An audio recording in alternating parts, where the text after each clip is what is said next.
Friends, and welcome to another episode of Lispy.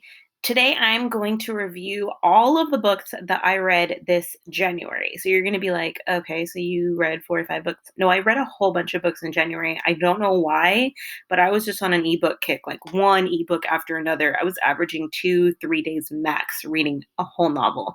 So I'm going to go through them really fast, like light speed. I'm going to make a list of them in the blog post for this episode so you can see them, and I'll link them to their Goodreads pages because they were ebooks, so I didn't really read the physical copy to show you. So the first few that I read were picture books. First one was A Sad Little Fact by Jonah Winter, which was adorable. It's super duper cute, and I think it's really important for students to read, and it is about how facts get twisted and how disinformation gets spread. Next is The Day You Begin by Jacqueline Woodson, and it was just a really sweet picture book that I think it is important to read because it kind of encourages you to just start something. Next is This Is a Serious Book by Jodie I can't say her last name. I am so sorry. And it's really funny. It's like, this is a serious book. This book is not funny. There's nothing funny going on in this book. And as it goes on, it actually gets funny. Then I read Life by Cinthia Rylant, and it was beautiful. Beautiful pictures of the earth and of nature, just something gorgeous. And it's about how everybody and everything is it makes up life.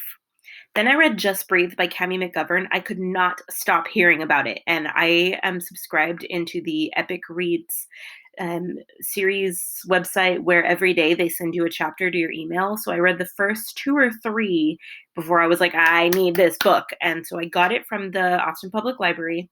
If you liked 5 Feet Apart, this book will also break your heart. It gets a little weird in the middle. It gets a little sci-fi on you, but it's about one boy that has cystic fibrosis and a girl who has some mental health issues. She's a volunteer at the hospital, and they become friends. And they have this really good relationship. They talk a lot, but it's also in the back of both of their minds, like, they feel like they have an expiration date on the friendship, and it goes on. I really loved it while I was reading it, but now that it's been about 2 weeks since I read it, I don't even remember how it ends. So that might tell you something about it. But it was really, really good while I was reading it. I definitely have been recommending it to my students that liked 5 Feet Apart because it has that whole cystic fibrosis romance deal going on. But other than that, I don't really remember it. There is trigger warnings. There's a lot of mental health discussed. There's a suicide attempt that's referred to. It doesn't happen in the book. And then someone does die. And so there's some weird kind of like in between moment that's kind of weird. So just keep that in mind. Then I read Acquicorn Cove. It was a graphic novel, and it's super cute. I think it's important to read this one because it kind of talks about how our oceans are really important and how there's a bunch of junk in our oceans right now and how those oceans affect different ecosystems. Then I read The Unhoneymooners by Christina Lauren. I don't know if it's Lauren or Loren. This book I have had for a minute. I have been putting it off reading it because I was like on a adult romance kick for a few weeks. And this one I had been hearing about and I thought it was going to be great. And honestly, it didn't do it for me.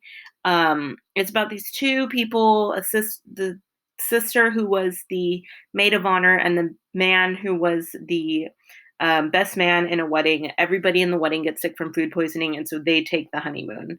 It sounds far-fetched, but it makes sense in the book. And it's about how these two get put together, and they have these lingering thoughts about how they hated each other, and of course it becomes a romance between the two of them. It did feel a little corny, but I really like how they work through their issues together. And I think that's what's important about this book. There's no sex scene. It is implied, but it's not evident. And it was good, but not as great as other romance that I've been reading, like Jasmine Guillory's. Sorry.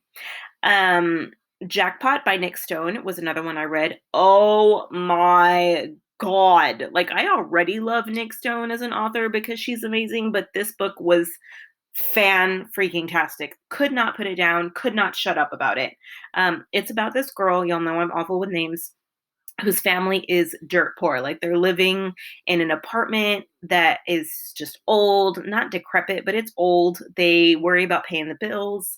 The girl works in a convenience store and she sells the winning lottery ticket to like a Mega Millions. And the whole book is about, it's like a quest where she wants to find the woman and it's never really kind of told what she wants to do. Like, does she want to kill the woman and take the ticket from her? Does she want to guilt trip her and take the ticket and see if she'll give it to her? Does she want to steal it? Like, you never really figure out what she wants to do to take the ticket, but she knows that she needs to get the ticket from this woman. And so she gets this boy to do the quest with her. And he ends up being this super rich guy that does not need the money. And he is like the complete opposite of her. And so they go on this quest, in obviously it's a realistic fiction, to find the old lady who has the winning ticket. It was so good. I loved it. It was amazing. Next book I read was Chosen by Kiersten White. It was the second book in the Slayer series. Last year she released Chosen, last year she released Slayer, and this year it was Chosen. And they are set in the Buffy the Vampire universe. This book is the second book of Nina's story, and now she is the chosen one. So she was trained to be a watcher, and now she is a vampire slayer. And it's about how it's another adventure in that universe, and it's really good. I loved it. I actually like this one better than the first one, truth be told. But it was so good. I just love that Kiersten White has taken the Buffy universe and made it accessible again to those of us who love and grew up with Buffy, and it makes my heart so happy. I also read Wayward Witch by Zoraida Cordova in the Brooklyn Brujas series. If you notice that my Twitter handle changed to Brujita de la Biblioteca, this is why. I love the Brooklyn Brujas series, and I love Zoraida Cordova, and I'm so grateful that she made this series, because even though my family is not the same culture as the Brooklyn Brujas, I very much identify with a lot of what they go through as far as the familial aspects, and a lot of the Hispanic culture, I feel, has a lot of things intertwined. And so I really, really relate to these girls, and I love them. This book is about the third sister and how she and her dad go into another realm, and they have to save the realm in order to get home. It was beautiful. Like, this other realm that they go to, I love Middleearth, all right? I still refer to myself as the Hobbit Queen, and it very much felt like a beautiful tropical version of Middle-earth. I don't know if that even makes sense, but it did. And there's something that reminded me of the Nothing from the Neverending Story coming and killing their realm and their world. And so the main character is there to save them and their realm in order to get back home. Super good. Then I read Antoni in the Kitchen. Antoni is one of the original guys from Queer Eye for a Straight Guy. It's his cookbook, but I really loved it because it tells a lot of his backstory. And then I read One Day in December by Josie Silver, and that one was so cute.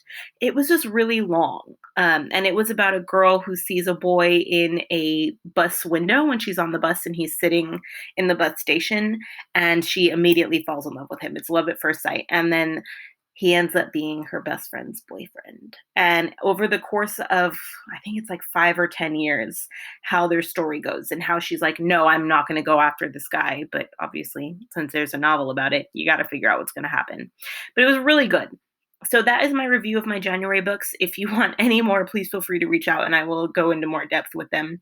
But that's what I got. I think my favorites of those books that I read were Wayward Witch and Jackpot, because they were just freaking fantastic and amazing. So that's all I have for you. See you next time.